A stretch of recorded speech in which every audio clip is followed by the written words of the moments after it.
संदेश देने का काम करना। जहां भारतीय जनता पार्टी का सुपड़ा साफ करो, वहीं साथियों उसके साथ साथ जो कांग्रेस पार्टी है, बड़ी हैरानी की बात है, बात किसान की करते हैं किसान की लड़ाई को लड़ने का काम करेंगे, कहते हैं हम किसान के लिए जहां जमीनी जहां ग्राउंड पे लड़ेंगे वहीं विधानसभा में लड़ेंगे। मैं पूछना चाहता हूं आपके माध्यम से, प्रेस के माध्यम से कहना चाहता हूं उन लोगों को कि आज कांग्रेस पार्टी के लोकसभा के अंदर 44 मेंबर पार्लियामेंट है, राज्यसभा में 60 से ज्यादा इनके मेंबर पार्लियामेंट है, हरियाणा प्रदेश में 30 से ज्यादा इनके एमएलए हैं, अनेक स्टेटों के अंदर इनकी अपनी सरकारें हैं। जहां साथियों बात किसान की करते हैं, अगर किसान के हितैषी होते तो जिस दिन ये बिल आया था, जिस दिन ये बिल पास हो रहा था, कांग्रेस के लोग विरोध करने का काम करते। इन्होंने विरोध करने के बजाय कांग्रेसियों ने वॉकआउट करके कहीं ना कहीं इस बिल को मजबूती के साथ पास करवाने का काम किया। अगर इस प्रदेश का, इस देश का जो लोकसभा का कांग्रेस का, राज्यसभा का कांग्रेस का जो मेंबर है, अगर राहुल गांधी, सोनिया गांधी उन सबको लेकर के इंडिया गेट के ऊपर बैठ जाती और इस काले कानून का अगर विरोध करती तो इंटरनेशनल न्यूज बननी थी। जहां इंटरनेशनल सतर के ऊपर देश की सरकार की बदनामी होती, वहीं भारतीय जनता पार्टी की सरकार को सोचने पे मजबूर कर देते। भारतीय जनता पार्टी की सरकार कहीं ना कहीं इसमें नई अमेंडमेंट करने पे मजबूर हो जाती, लेकिन क्योंकि बिल इन्होंने खुद ने ड्राफ्ट किया था, ये तो मोर बीजेपी की लगनी थी। ये मिलजुल करके दोनों आपको कमजोर करना चाहते हैं। आपके सोचने की बात है। आज 30 एमएलए भूपेंद्र सिंह हुड्डा के पास है। भूपेंद्र सिंह हुड्डा ने कहा तो ये था, जब पीपली के अंदर किसानों पे लाठीचार्ज हो रहा था, जब किसानों को बेवजह पीटा जा रहा था, झूठे मुकदमे बना करके 307 के उनको अंदर दिया जा रहा था, इसने एक प्रेस कॉन्फ्रेंस कुरुक्षेत्र में जाकर के करी थी। उस प्रेस कॉन्फ्रेंस में कह रहा था कि मैं जब तक किसान की लड़ाई लड़ूंगा, जब तक यहाँ के किसान के साथ न्याय नहीं हो जाएगा, जब तक ये काले कानून खत्म नहीं हो जाएंगे।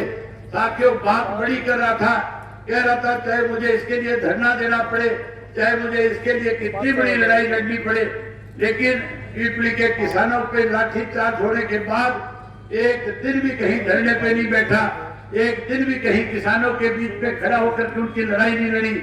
अगर किसान की लड़ाई इस प्रदेश में किसी ने लड़ी तो केवल इंडियन नेशनल लोकदल पार्टी ने लड़ने का काम किया।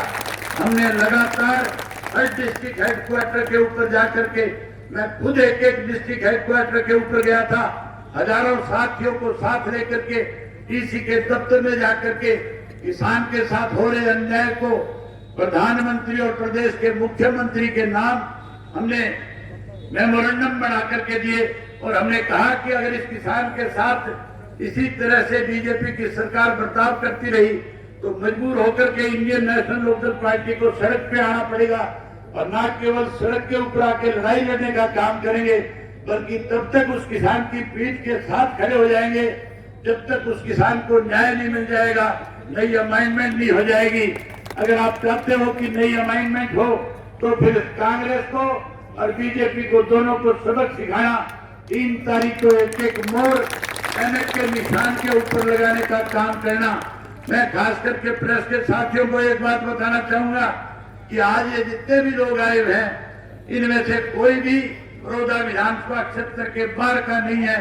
एक एक आदमी बड़ौदा विधानसभा क्षेत्र के गांव से अपने आप अपने साधनों से चल करके आज इस बात पे मोहर लगाने आया है कि हम 3 तारीख को एक एक मोहर एनएच के निशान पे लगा करके, जहां चौधरी ओम प्रकाश चौटाला के प्रत्याशी जो जहां राजनीतिक तौर पे चौधरी ओम प्रकाश चौटाला जी को ताकत देने का काम करता रहा है, वहीं सामाजिक रूप से हर व्यक्ति के साथ अपने अच्छे संबंध बना करके एक इलाके के अंदर अपनी अलग पहचान बनाने का काम किया है। साथियों तुलना करके देखना, 3 उम्मीदवार है, तीनों में सबसे बेहतर उम्मीदवार जब आप विचार करोगे तो आपको जोगिंदर मलिक मिलेगा। जोगिंदर मलिक के चुनाव निशान एनएच पे एक मोहर लगा करके चौधरी ओम प्रकाश चौटाला को फिर से ताकत देने का काम करना। जहां साथियों आज बड़ौदा का एक एक व्यक्ति आया, मैं बड़ौदा के लोगों से एक बात कहना चाहूंगा कि आप हाथ खड़ा करके चौधरी ओम प्रकाश चौटाला को आश्वासन दो कि हम बड़ौदा से इसको जिता करके भेजेंगे। आप सब ने मेरी बात को सुना, इसके लिए आप सबका बहुत धन्यवाद। जय हिंद, जय हरियाणा। बहुत बहुत धन्यवाद। हरियाणा प्रदेश के सिंह